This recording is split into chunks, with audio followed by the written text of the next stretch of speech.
I've been on a hiatus lately from WWE because I told y'all that it's just not interesting to watch at this point, and I seriously needed a break. But I will say, from the things that I've been hearing, I've been noticing there's a lot of black woman blame that's been going on, and we need to talk about that racist shit. I'm your host, Cool Colas, and you are now tuning into a new video on my channel. So let's get into it. For those of you all who do not know, WWE recently made an announcement that for WrestleMania 43, it will be taking place in Saudi Arabia. But the reason why this ties into the whole blame black women shit that I talked about is because they involved Bianca Belair in this bullshit. And here's what they did. They had Bianca Belair make commentary on the whole Saudi Arabia reveal. And these were her words, and I quote, "I think Saudi Arabia has become a space specifically for women to make amazing moments and make history." So a lot of people have been giving Bianca Belair heat because of the fact that she stated this. And I just want to give my 2 cents on what people have to say about it. I have a theory that WWE has a very low-key burial campaign when it comes to Bianca Belair. And I said this back when I was watching it. I said it because when she was at WrestleMania and she was in that match with Io and Rhea Ripley, there was no reason why they should have broke her streak. They were already trying to bury her from that moment, although she was the best women's wrestler on the roster, if not one of the best that WWE has ever had in the company, period. Let's just be honest. But now she's in a situation where she's not even on TV because she has the broken finger situation. I don't know what's going on with that, and I have not been keeping up with that. But what I do know is that she was at that press conference. So I'm looking and I'm like, why do they have Bianca Belair, a woman that they just tried to bury, be a commentator on the Saudi Arabia issue, which they knew was going to be controversial amongst fans? And the reason why I think that is because I think they were trying to create a low-key smear campaign, because Bianca Belair doesn't have any real controversy in the things that she says, the things that she does in her relationship or anything like that. She has, from what I've seen, a squeaky clean record. And there's not really anything bad that you can actually say about her. If anything, the things that people say about her are just male supremacists trying to find something. Oh, she's boring. She's boring, dude. She's boring, dude. You know, they say the same shit over and over again because they have nothing negative to say about this queen. With that being said, I believe that they had her say this because they knew it was going to be controversial. And it probably was one of them things where they low-key had the blicky behind her, like, you better say this shit if you want to keep in the little position you got. You know, they probably was back there trying to threaten her and all types of shit, and she was sitting there just trying to say it uneasily.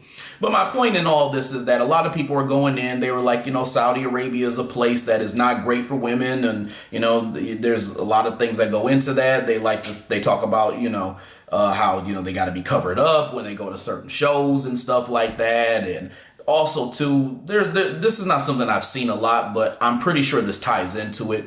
You know, Saudi Arabia, like a lot of Middle Eastern countries, have a big human trafficking problem where, you know, they turn women, especially migrant workers, into sex slaves and stuff like that. So, I mean, this is no secret. So when Bianca Belair said that they're blaming her for making the statement, although it was clear that WWE was the one who wanted her and told her to make that statement if she wanted to keep the little position or the little good that she had in the company intact. With that being said, y'all need to lay y'all's asses off of Bianca because she really didn't have nothing to do with any of that shit. She was just following orders. And what y'all are trying to do is make sure that she has something on her record to say, oh, she was involved in that category. That's what she did. That's what she did. She wasn't like y'all's girl Tiffany Stratton, who y'all prop up, who's had not one, but 2 instances of male supremacy. I mean, let's not forget that she called a black man a boy. Are we just gonna overlook that? But that's y'all's girl though. That's y'all's girl. Now,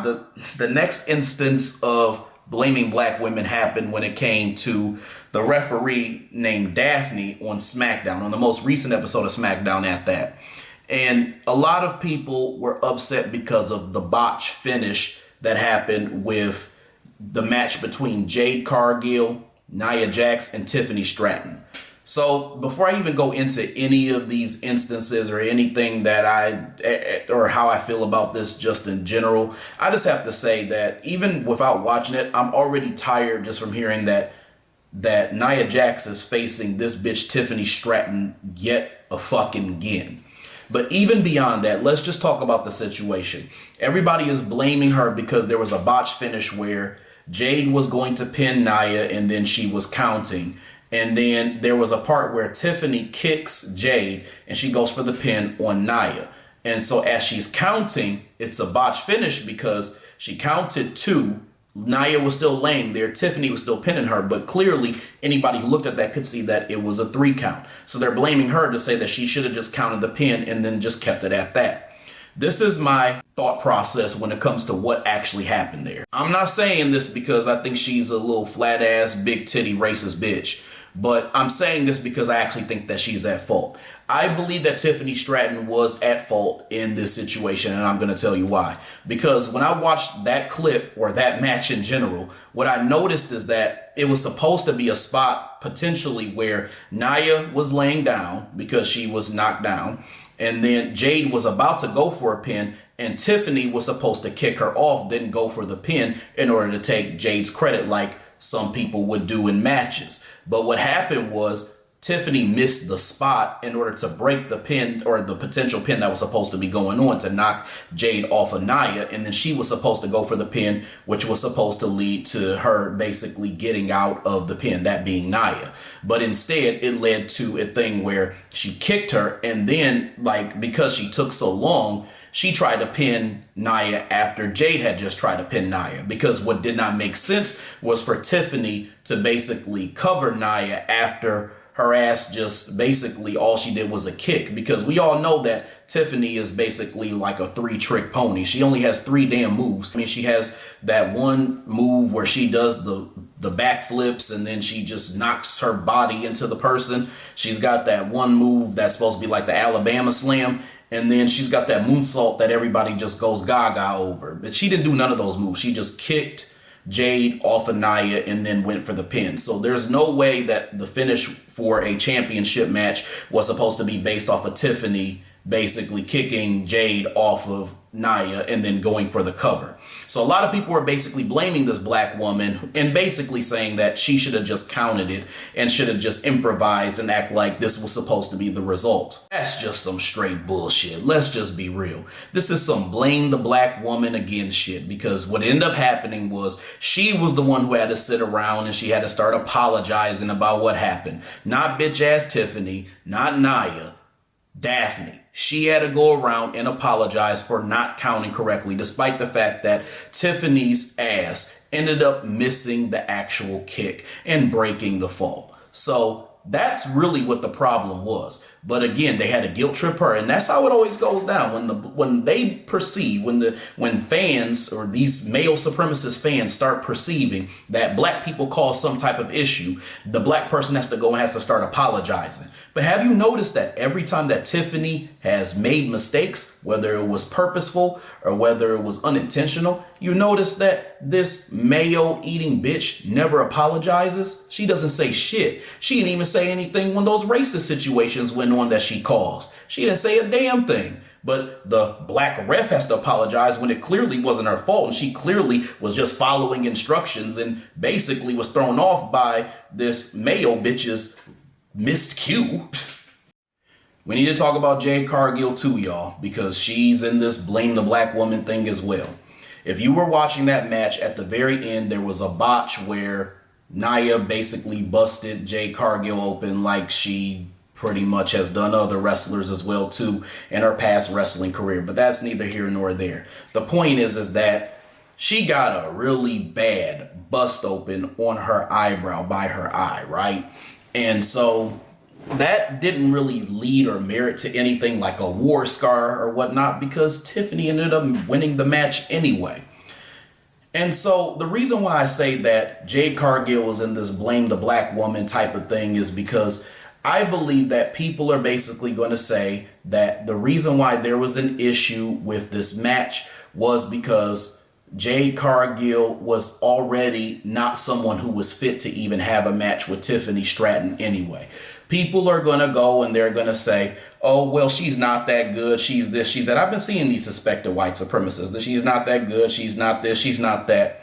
Tiffany really ain't that great neither, if I'm being quite honest with you. And they've had the belt on this bitch for a long ass time. And all they've been doing is feeding her Nia Jax and then a few legends to try to solidify her as somebody who was a serious threat. But Tiffany Stratton really ain't all that either. I mean, you just saw her ass make a damn mistake in that match. So a lot of people are basically saying, oh, she's just all aura and nothing else, blah, blah, blah. So you got all these racists who have all this shit to say about Jade Cargill as well, too. So my point here is that she's getting blamed because part of the reason why people feel like this match was bad was because Jade Cargill was in it in the first place and she's just not that good of a wrestler. They love to do that. They love to scrutinize whenever a black woman is there, especially if they're not like the best of the best. Because let's just be honest. Let's be honest. Jade Cargill is not the best black female wrestler that has ever been there. She's not. And I'm not afraid to admit that. However, Tiffany Stratton is not that bitch like y'all make her seem to be. She, again, is a three-trick pony. And to be quite honest with you, at least one of those moves doesn't really do anything spectacular. And I watched her matches with, for example, Jade Cargill, and she did just as shitty of a job. Wrestlers make mistakes. And apparently Tiffany is able to not have any repercussions from it and to just come back from it. But Jade has to just experience hell after hell after hell from these racist ass fans. And quite honestly, I think WWE is trying to bury her as well too. Matter of fact, I think that they had a systematic agenda with this. I think that they used Jade to replace Bianca Belair since she's not there, then just buried her. That way they're like, look, I can just rid myself of the big three. You got one that's pregnant, one that's injured, and one that just ain't shit. That's basically what I believe they tried to do. It just goes to show that black people always have to be 10 times better than their white counterparts in whatever they are doing, because you can't be black and be mediocre just like a white person who's mediocre. And in the case of Jade and Tiffany, they're probably at similar levels. If not, Jade is probably a little better, if I'm being honest with you. And they're just going to act like Jade is shit and Tiffany is the best shit smoking. Meanwhile, Tiffany has no charisma, in my opinion. She's not really good on the mic. She has no real moveset. She has no ass. And to be quite honest, I'm just sick of seeing her damn face. But when it comes to Jade, she does have aura and she does have potential. So to be honest with you, I don't see anything wrong with putting the belt on her. I don't see anything wrong with allowing her to just flourish and just to do well, because if it's all about marketing and all sort of stuff, since y'all can put Barbie bitch on the front cover of every damn thing, you can do the same thing with Jade Cargill because she looks just like Storm. My point here is that they're not going to see it that way. They're going to see that this is a black woman who is not overly exceptional, and they're going to see this white woman who is mediocre, and they're just going to push the white woman to the top and let her excel, and then continue to exploit how this black woman is mediocre. And to be quite honest with you, I'm tired of that bullshit. That's why I took a break from WWE in the first damn place. And I just want to talk about one final point, and this is something that I originally was not going to talk about, but now I kind of want to go more into. But I want to talk about y'all's girl Ava from NXT. And, you know, Ava, if you all do not know, is The Rock's daughter. And by the way, Ava got some cheekage. Is it just me? She got some cheekage. But anyway, Ava was caught basically. She got some backlash from fans because she had made a comment about a Charlie Kirk situation. And she basically said, and I quote, "If you want people to have kind words when you pass, you should say kind words while you're alive."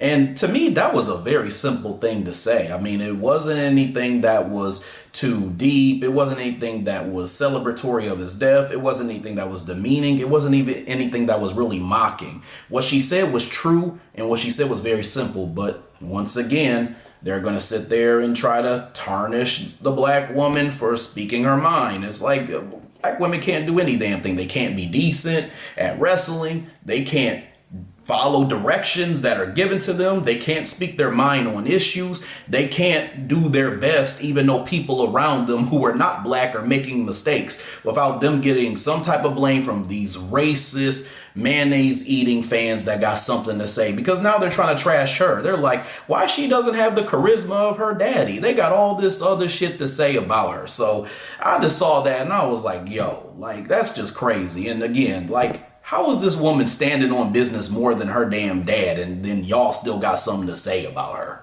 All right, y'all, hope you enjoyed this video. I hope you enjoyed what I had to say, and I definitely will have more to come, so make sure you stay tuned. In the meantime, I would love it if you like this video, subscribe, share it, and hit the bell icon so you get notifications for whenever I come out with new content on this channel. And then when you are finished watching this video, I love it if you left me a comment below. That way I can get back to it when I get an opportunity.